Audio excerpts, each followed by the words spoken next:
Sa bawat umaga, isang sapatos ang biglang lumilitaw sa bubong ng mga bahay.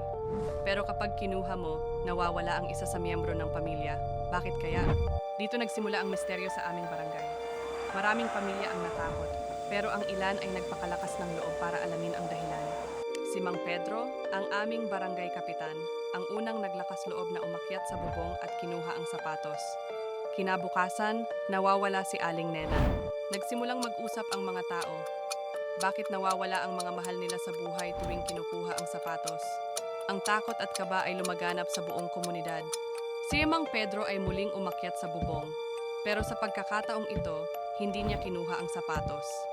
Sa halip, nagdasal siya at nag-alay ng kandila. Walang nawala sa kanyang pamilya kinabukasan. Maraming kapitbahay ang sumunod sa kanyang ginawa. Nagdasal at nag-alay ng kandila tuwing umaga. Unti-unting nawala ang takot sa barangay. Naging bahagi na ng umaga ang pagdasal at pag-alay ng kandila sa mga sapatos sa bubong. Mula noon, natuto ang aming barangay na ang panalangin at pagkakaisa ang susi sa pagharap sa anumang misteryo. Follow and subscribe for more.